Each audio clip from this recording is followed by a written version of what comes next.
Hello and welcome to the I Can Do podcast with Benjamin Lee. We're here to talk about tips and strategies to have an I Can Do mindset.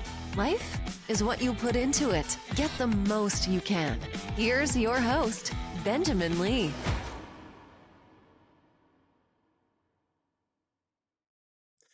All right, we are back with another fantastic episode.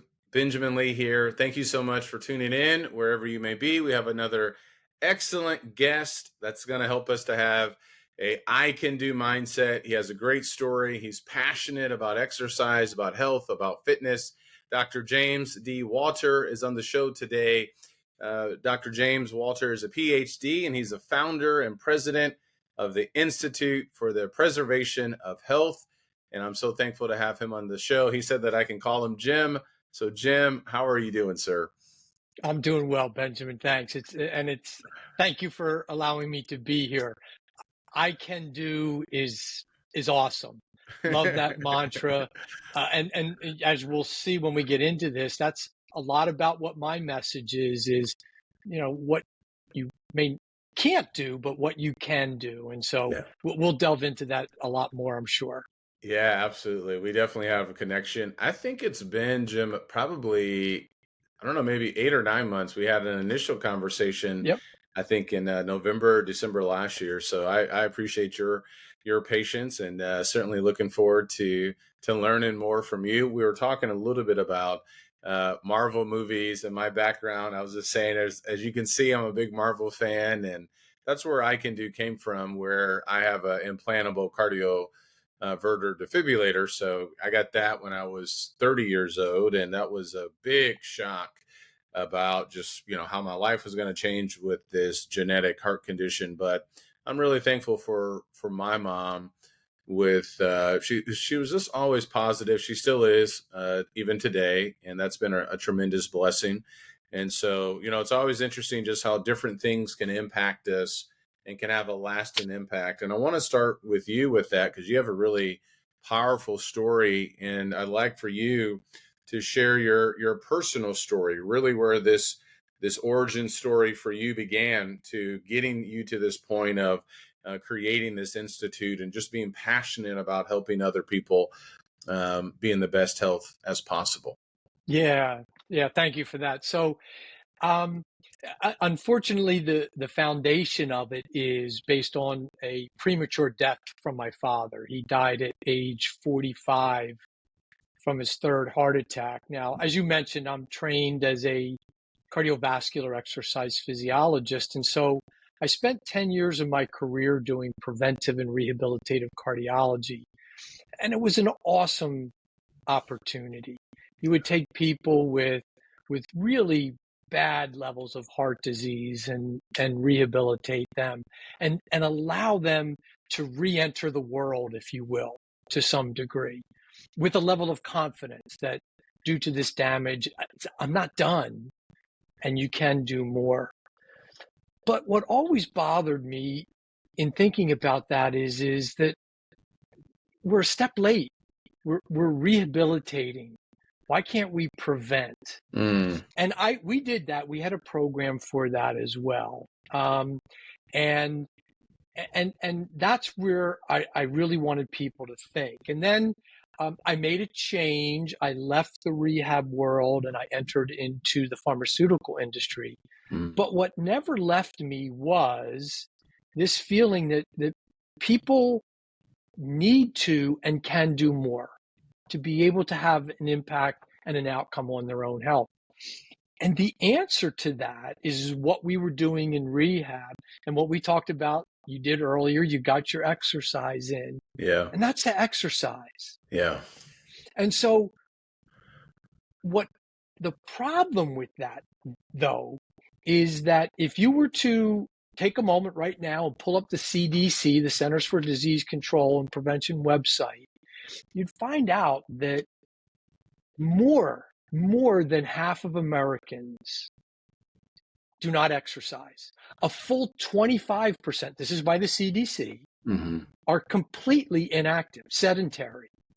And then depending on how you read in between the data, it could be as many as 60% that really are not very active.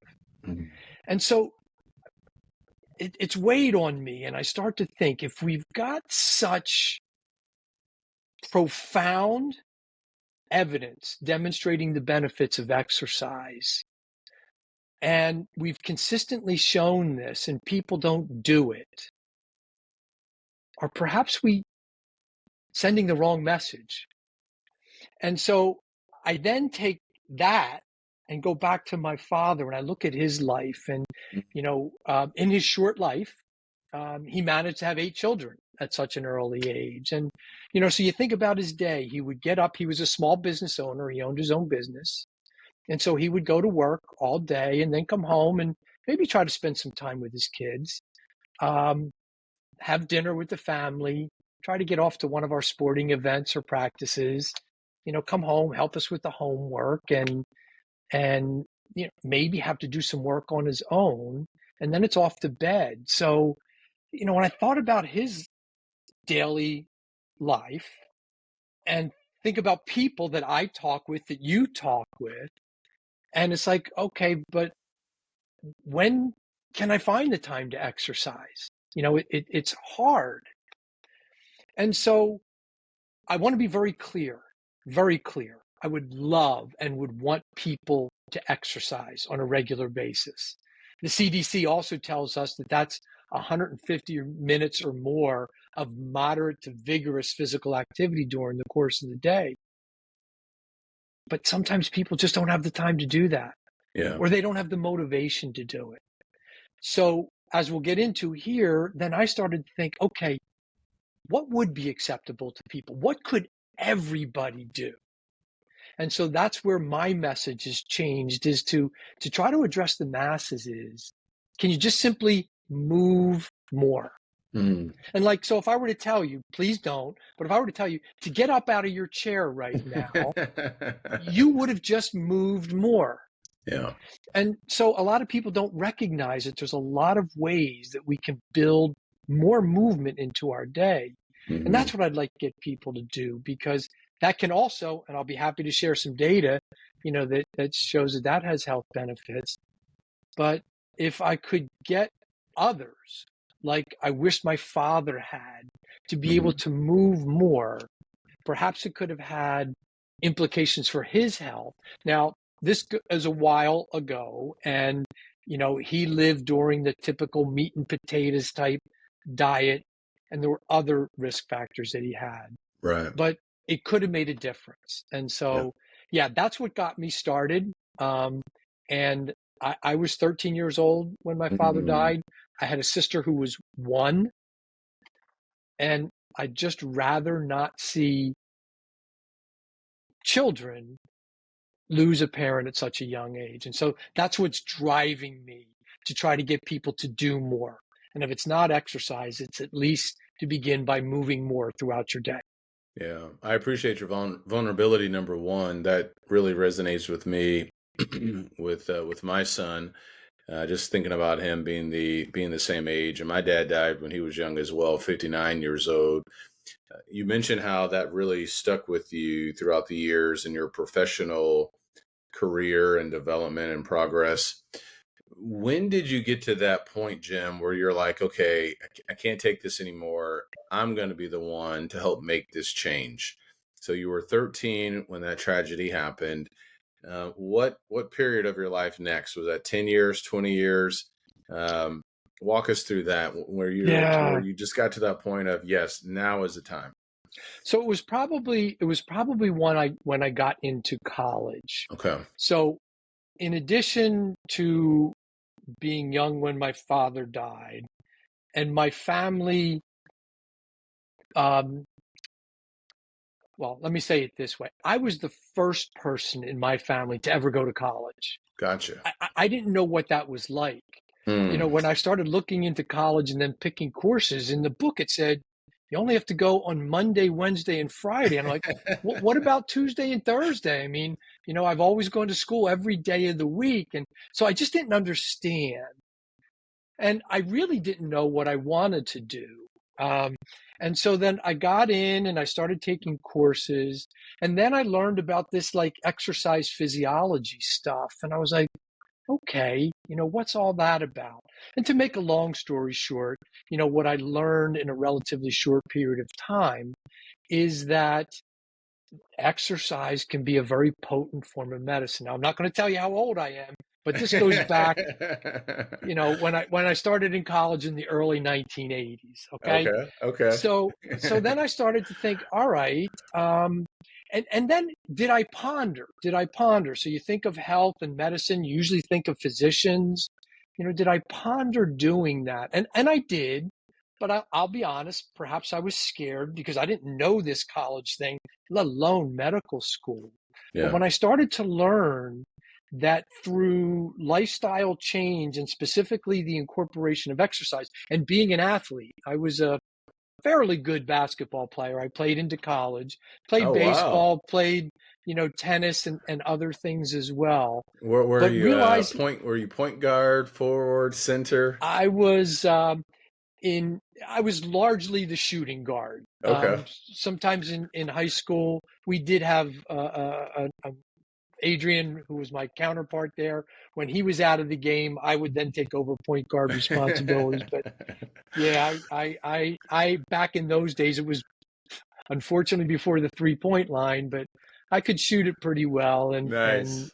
did that. So, but then, I sort of started to look that through sport and through fun and then through exercise, you can make a difference. And so as I learned more about exercise physiology, that's when I realized, that you could have an impact.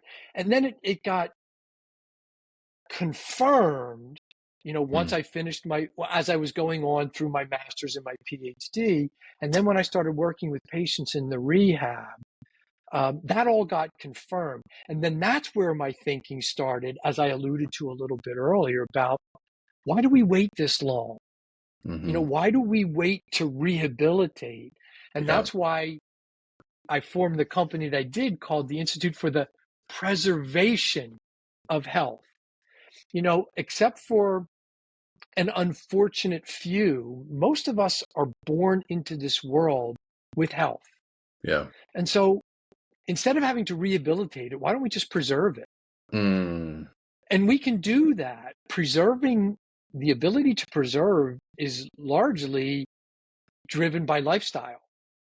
And, that's where it becomes the responsibility of the parent to try to impart the right lifestyle on their children. And then for the children, when they can, to start to develop the right habits for themselves. And, then life hits and we get busy and we go to school and we get married and we have kids and we get derailed. So I get it. I do get it. And so that's why for the many, many people within the United States that have the trouble finding the time to exercise, the time or the motivation, perhaps this idea of just moving more.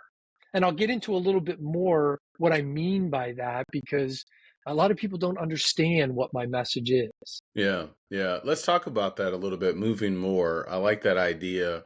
I'm curious, and you can push back on this. Do people that you've worked with, experienced, seen, do they have like an all or nothing mindset that puts them in a trap of, well, I didn't do anything today, so I'll just start all over again next week, or what's the point of keep going, of keeping, keep going? Or is it, well, this idea of moving more, so are you telling me that, 5 extra steps, if I get out of my chair, if I just walk around a few extra minutes a day, that's actually going to make a big impact? What is that friction that people are experiencing based upon your expertise and what you've just witnessed throughout the years? And then share with us, what exactly does that look like Yeah. for moving more? Yes. So it's all of the above. Okay. Some people just, I'm not going to do it. Yep. I don't have the time. I'm not motivated. I'm not going to do it. Okay. Now that's exercise. And then there's others that, do some activity, some mild activity, or do find ways to move. But then there's these barriers, these limitations that we put on ourselves for these ways to go about movement. So if I were to say to you, Benjamin, give me some examples of things that you could do to build, and I'll do that. Okay. Give me one or two examples of things that you've heard about how you can build more movement into your day. Okay. One or two examples. Great question. One is park your car a little bit further when you go to the grocery store. Right. A second one would be take the stairs. A third one I just thought about would be, just get outside and mow the lawn. You're going to get some steps doing that. Yep. Walk your dog. You could walk your dog a few times a day. I know at the office, something that a lot of people are talking about, they're suggesting, sitting is almost like the new cigarette smoking, right? Of just the impact of just sitting all day. So getting a standing desk or walking around while you're in the office. Awesome. Thank you. And you went further than a lot of people. Most people get stuck at parking the car further and taking the steps instead of the elevator. Yeah.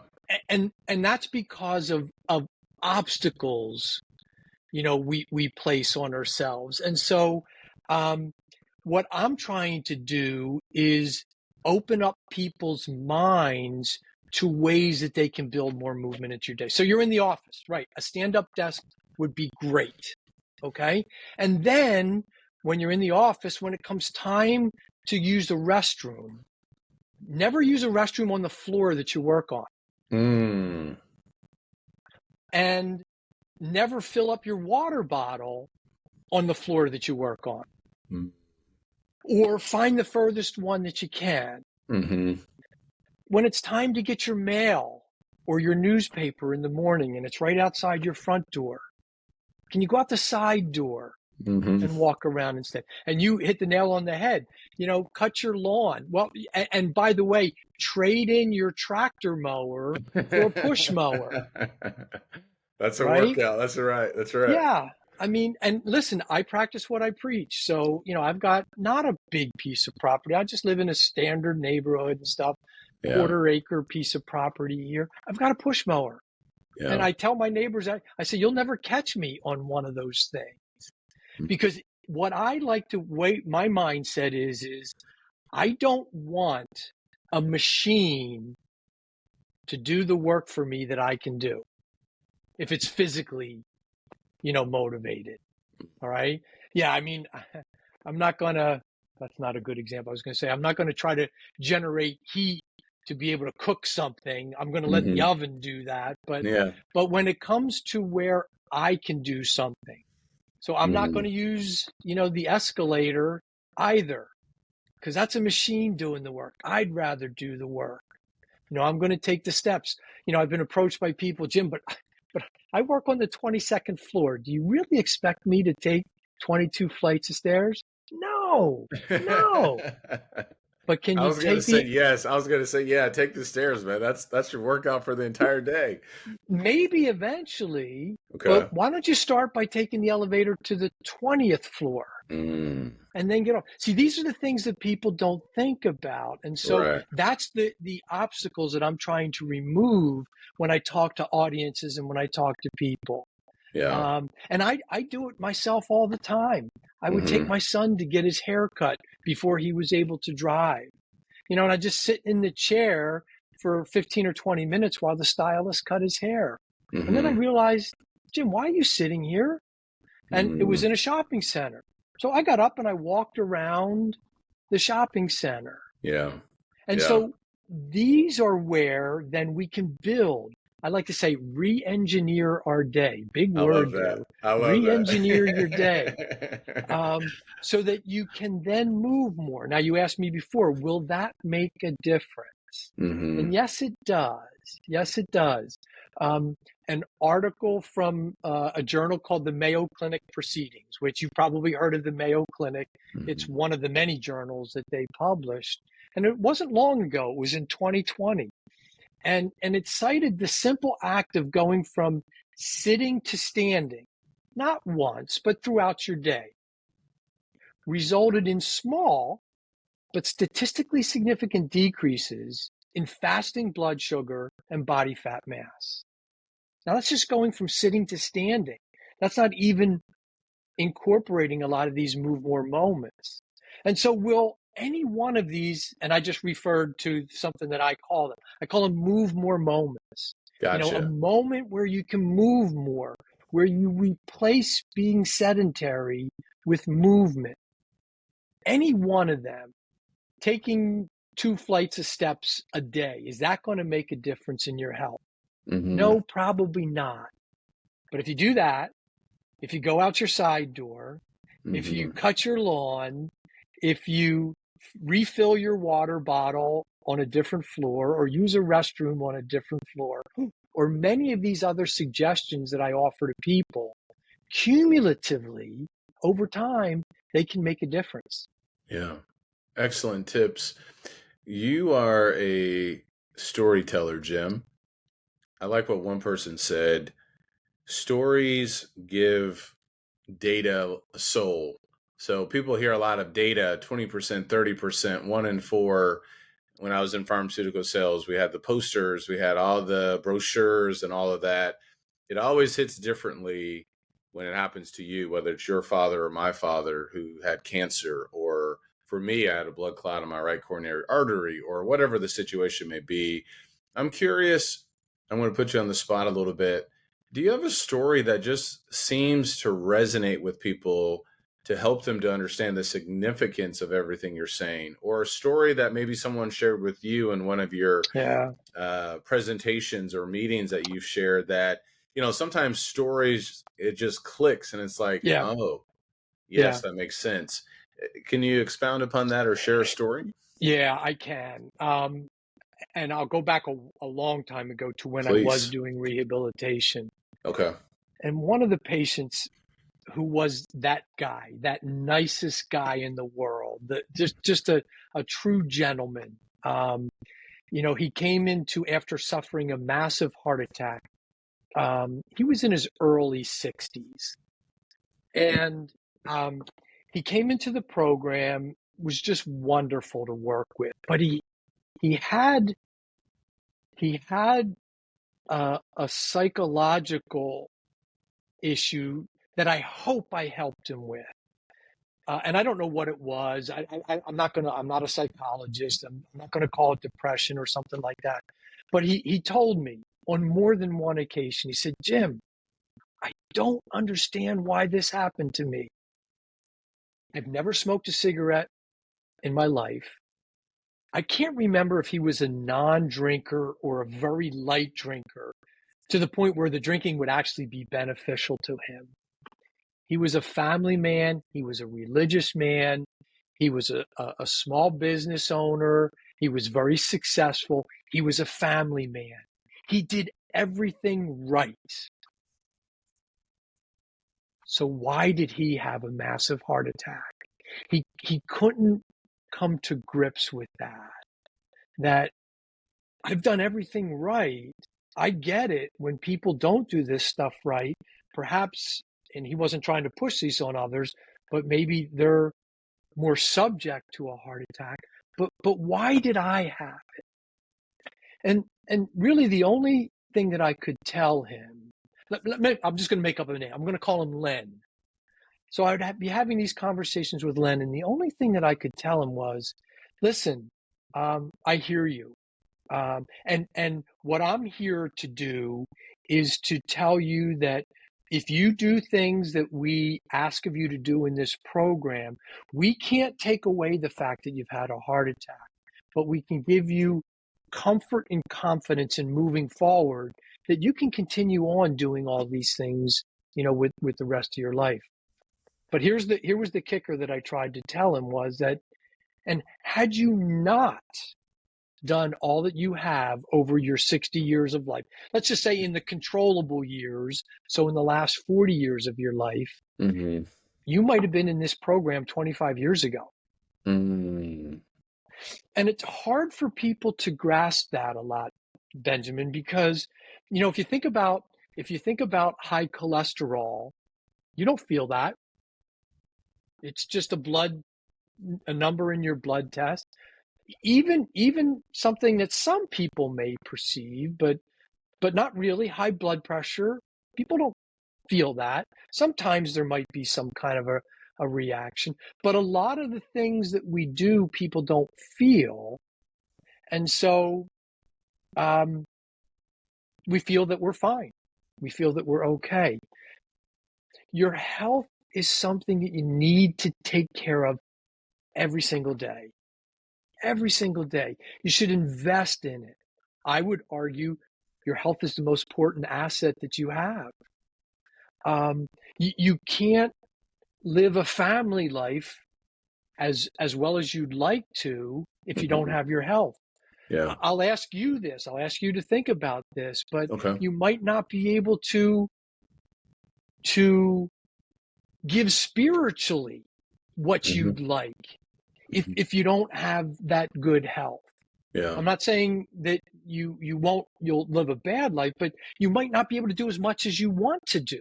Yeah. Because of that. I agree with that. I was talking to a preacher friend of mine, and we were talking about that last week, I believe, just about exercise and being healthy. And you and I have a lot of similarities. I majored in kinesiology. I was in pharmaceutical sales. I know you're in a different part, but I view my exercise now, Jim, like a part-time job. So I view it like a part-time job just because, if I don't get it in, it does have an impact, and it will have an impact, with the stressful kind of career that preaching entails. But it also, I think, demonstrates self-control and discipline, which I think is important as well for spiritual leaders with that. So, I totally agree with that. Let me give you one more relatively quick story. And I actually have a prop right next to me that I didn't plant, but it just happens to be here. And this is why I believe you need to take care of your health every single day. So let's just say I were to send you 2 beautiful glass-blown hearts. They're beautiful. And you're going to take them and you're going to hang them up. And you're going to take one and you're going to hang it by a piece of string. Just for the sake of the story, it's just going to be a piece of string, not some beautiful dainty chain, but a piece of string. And you're going to hang one in your living room, and you're going to hang a second one outside by a tree, from a tree limb. And you get to look at them for days, weeks, months, years, and they're beautiful. The things appear to be the same. But what you don't realize is what's happening over time and what the difference is between the two of those. Okay. So my prop. All right. Here's a piece of string, right? Okay. It's more of a rope, but here's a piece of string. Here's the end of it, right? Mm-hmm. What is a piece of string made up of? It's made up of a whole bunch of individual fibers, as you can see here. And so you've got these 2 hearts hanging by this piece of string. And as I said, they both look beautiful to you. But what you don't realize is there's a difference. The one outside versus the one inside is exposed to the elements, the wind, the rain, the heat, and the cold. And let's equate those things to high blood pressure, high cholesterol, smoking, physical inactivity. And so what you can't see, because the heart is still hanging, is that some of these fibers might be fraying and breaking, but the heart is still hanging. You're still holding on until you get to that critical point where a single fiber or a couple of these aren't going to be enough to hold that heart. And that's going to be broken. And so that's why you got to take care of this every single day to not let those fibers break. And that's what's happening, with our health during the course of the day, and why moving more will help protect and preserve some of those fibers from fraying so that you can have a longer, healthier life, which is really what everybody wants. I love that. Excellent. Thank you so much. That's a great analogy, illustration. And sometimes we're all kind of hanging on by a thread, so we need to take it seriously.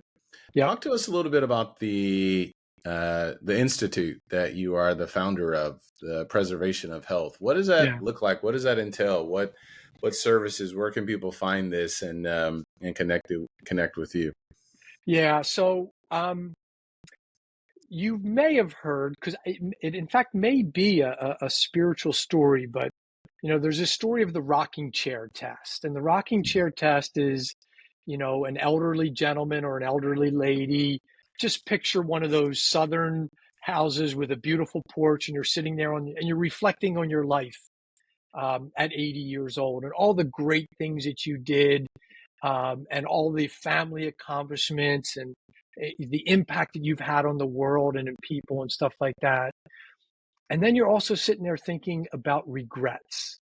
What maybe did I want to do that I didn't do? I started this company called the Institute for the Preservation of Health almost 30 years ago because I believed in that concept, the preservation, but I didn't do anything with it. I didn't. I've had the company, I still have it.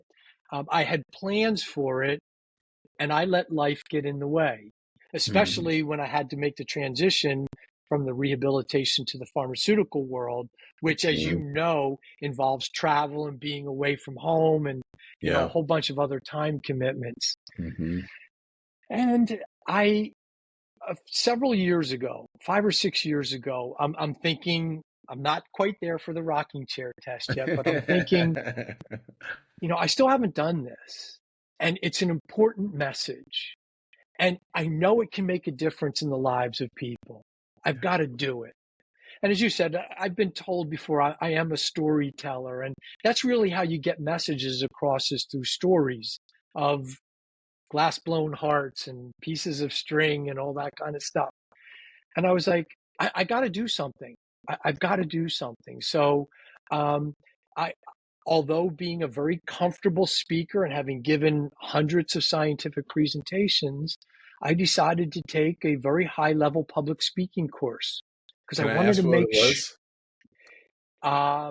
It was. I'm drawing a blank. Heroic public speaking.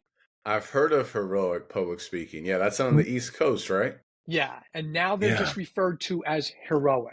And what it taught me was there is a difference between speaking in front of people, giving a presentation, if you will, and public speaking. And public speaking is basically a performance. It involves a presentation. I share information, I share data with you, it's over. A public speaking, when you do it as a performance, it involves all aspects of talking to people. We've done it here. You asked me to tell the story of my father. My father died about 50 years ago. It's still hard for me to talk about that. I didn't. Well, I may have a little bit, but I get choked up in my voice to this day. So in public speaking, it's about emotion. It's about bringing in some of those hard times, but it's also producing a smile and having some fun with a piece of rope or other stories that I like to tell when I give these presentations. And I was just thinking, Jim, you're running out of time. You still got life and energy and stuff. You got to do this. So I did the public speaking course. I've developed a website. Have I done a lot in this realm yet? Not yet. But here's where I'm hoping that exposure on podcasts like yours and others, that people might hear this and say, we need somebody like that. Because it brings a relevant message and what I believe to be in a very inspirational tone through stories and lessons and stuff like that. So that's what I've done now. I'm trying to create my second career. I'm very much looking forward to the day that I'm able to completely retire from the pharmaceutical industry, which I hope is in the very near future, and then just go off on this path and be able to freely go out and try to get in front of more and more people to share this message. And so that's what the Institute for the Preservation of Health will be all about. Well, I'm honored that you're on this podcast, and what you just said, I'm running out of time. When I call that a power statement. So when I teach in public speaking, coaching, and things like that, that just really resonates with me. And I think it resonates with a lot of people. So thank you for what you're doing. And don't stop, man. Keep going. The world needs this message, this move more movement. And that's very inspiring. Let's talk a little bit about, you didn't reveal your age. So let me see if I can pull some other things out here with the next few minutes before we start to wrap up here. What do people need to know about the science of what's happening in exercise and heart health in the next, I don't know, 5 to 10 years? There's different things that a lot of people are tapping Yeah. into: code therapy, heat therapy, sauna therapy. There's a variety of things out there. Any words of wisdom that, hey, you need to keep your finger on the pulse of this, or you need to start implementing this? What could you share with that? The most important message that I would share with people is to look to do something that you're willing to do. So to your point, there's an enormous amount of things. Who is it? The actor Hemsworth, Chris Hemsworth. Chris Hemsworth, yeah. He's done one. Part 2 is coming out where he Yes. goes into these health things. And in one of the original versions, he did the cold immersion stuff, right? In the And ocean or listen, something like that. That was crazy. I saw that episode. Very cold water. And I've because of that, I've actually looked into other things, and there's a lot of research about that. What is it that you can do? That's where even exercise physiologists, and that's why they're important, because, if we were to say to exercise, people think, okay, I can run. I don't like to run. You can ride a bike. Maybe I can do that. Swim? No, I'm not a swimmer. But there's a whole bunch of other things that people can do. And that's the important aspect of what exercise physiology is about, is finding something that people will do.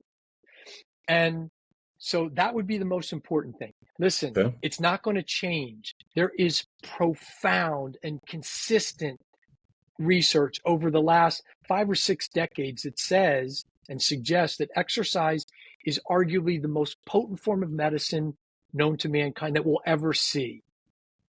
And yet, as I said, people don't do it. Yeah. So that's when I'm suggesting, well, look, just move more. You already said something that I was going to say.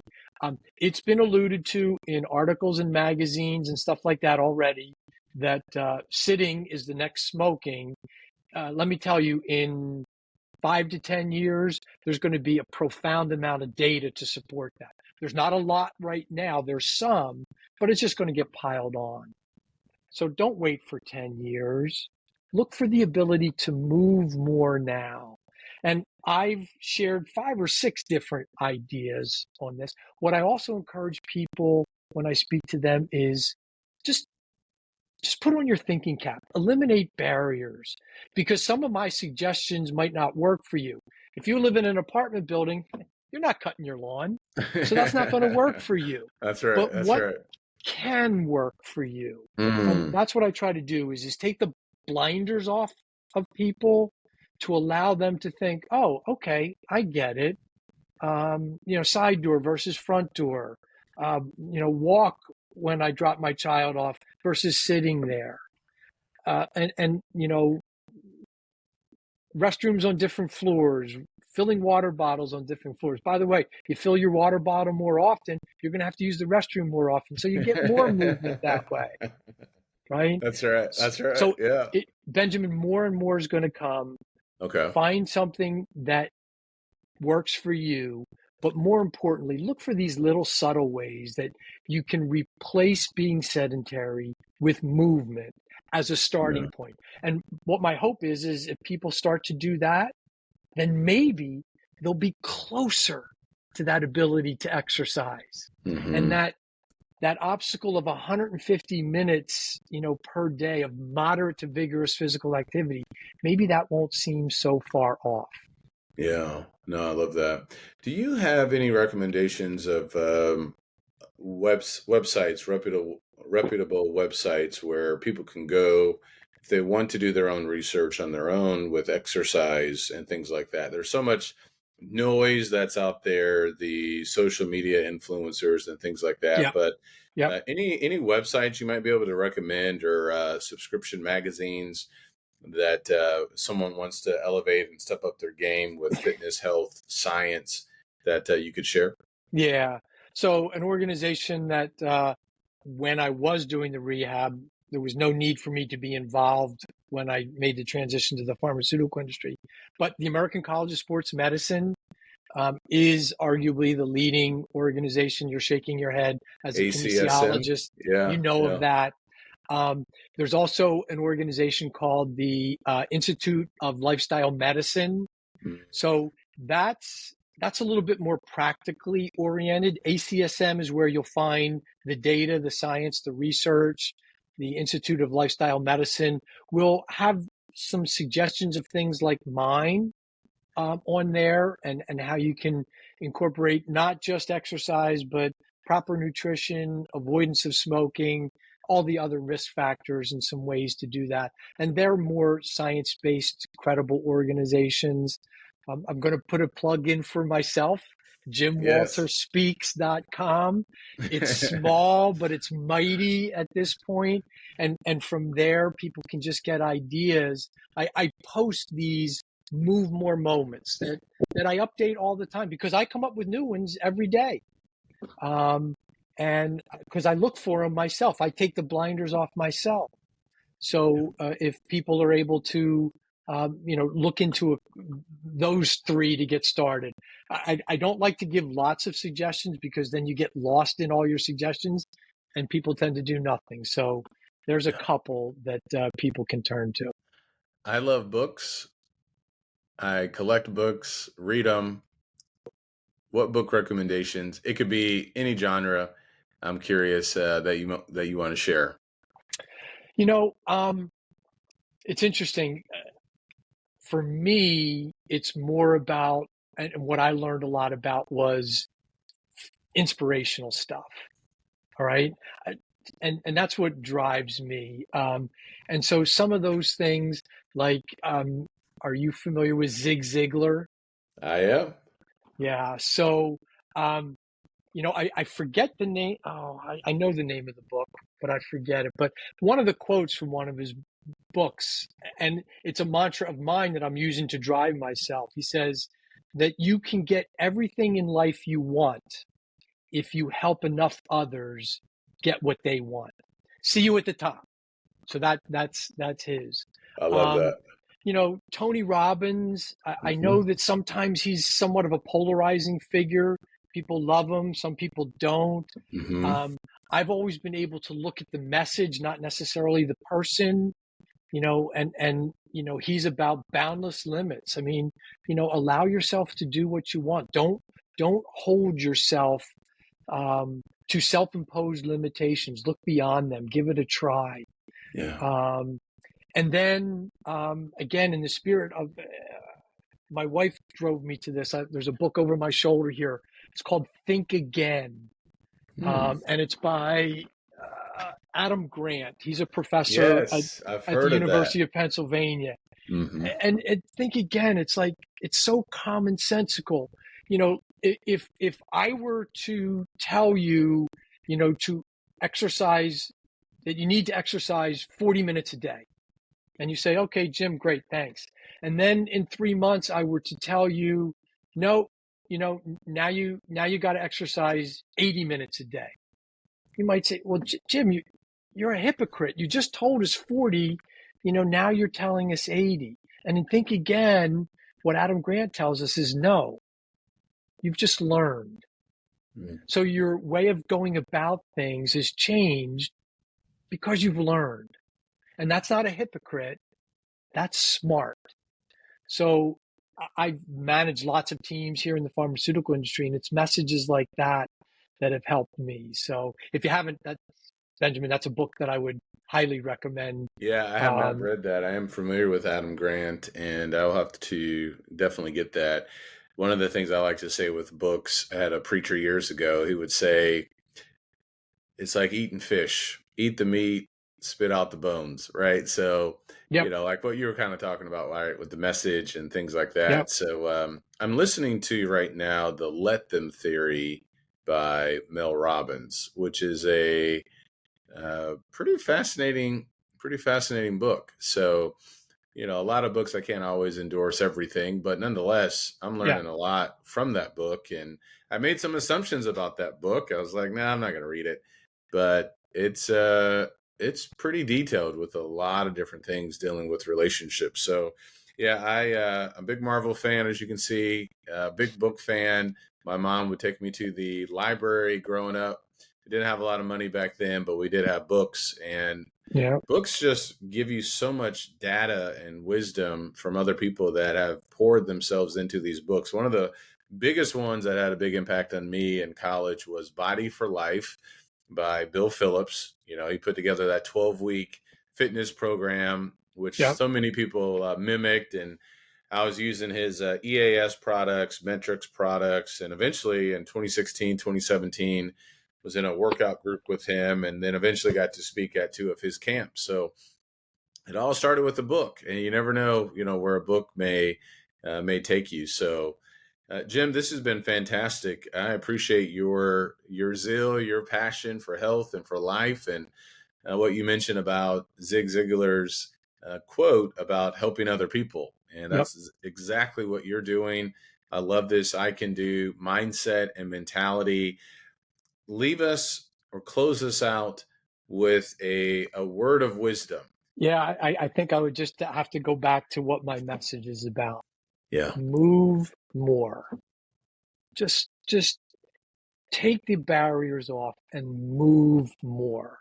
And then that perpetuate itself into more and more movement. And you'll be better off for it. Yeah. Well said. Thank you so much, Jim, for being on the show. Benjamin, thanks for the opportunity. I appreciate it. You are welcome. Thank you for listening, and we'll see you next time.